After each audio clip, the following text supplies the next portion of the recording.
Свои сниму.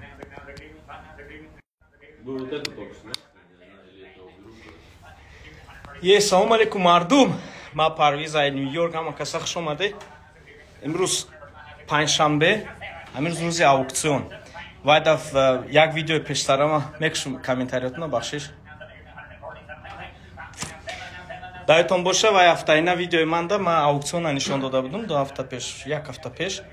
Ва я системашона хак кардан, взламат кардан системашона, ай ҳамун ҳисоб аукциона рӯзи ҳафтае меомадаги рӯзи панҷшанбе да монда, рӯзи аукцион рафтеса, как аз ма шумода нишон метиҳум, тақрибан чанд сумда мера.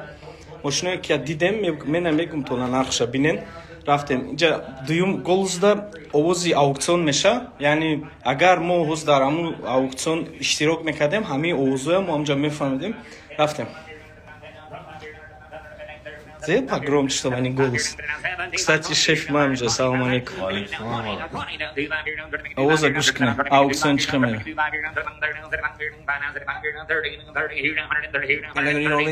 Ин репай да?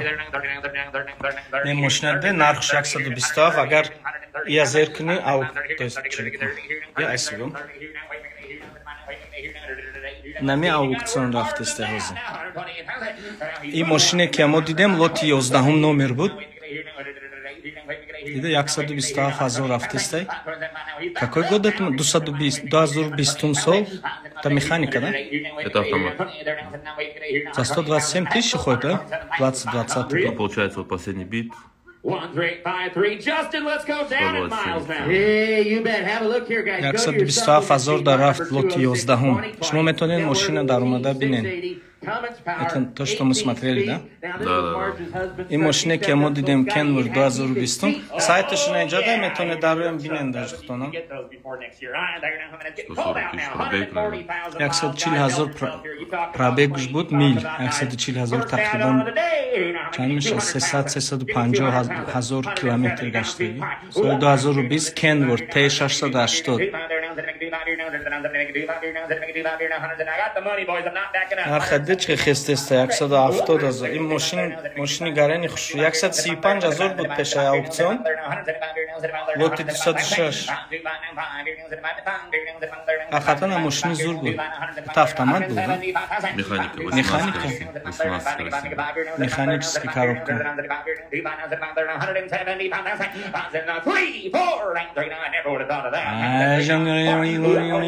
Рафт. Я рафт сразу.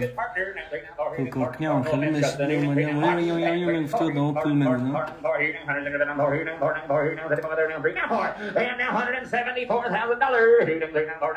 Сора, где там шукар, есть душа?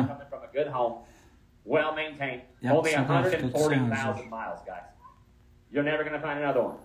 И машина, эта машина до кризиса сколько стоила?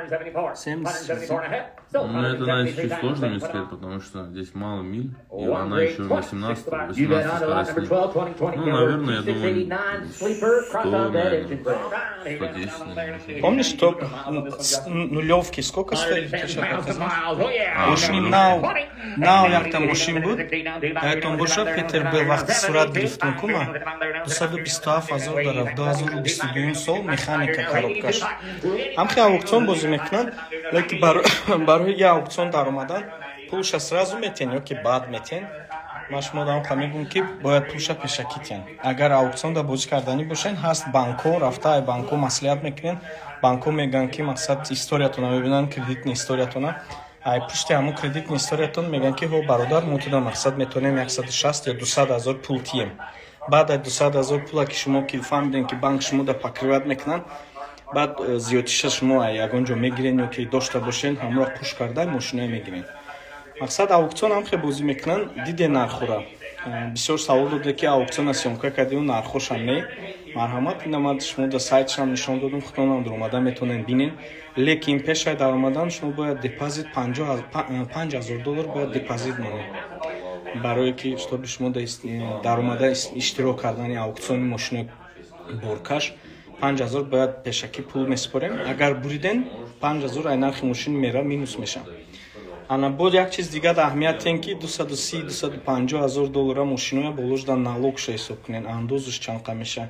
расходи худи аукцион тақрибан мошин нархш таги қариб 280,000 да меғалта. Агар бо фоиз кати мақсад кредит дагирен, агар уҷа бо фоизи банк болужда мешина, ин мошин таги 300,000 меша.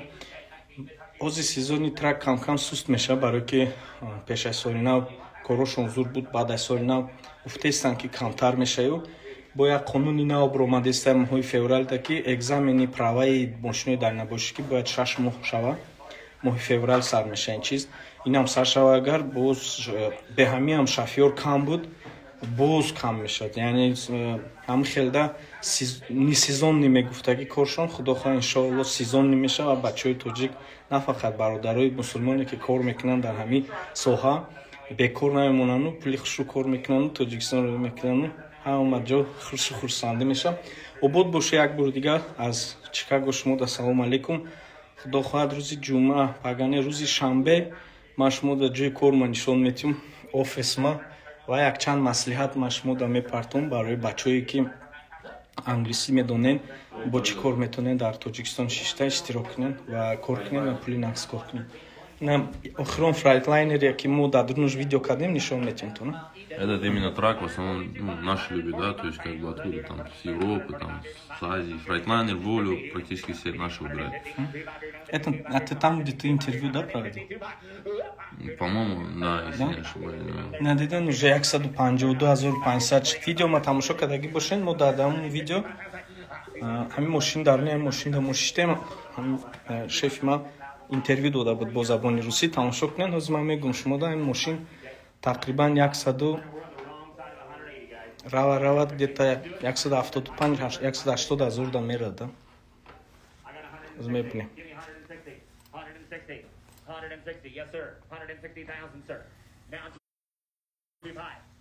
нархша баланд нишон тимтона баъд эфира мекуш.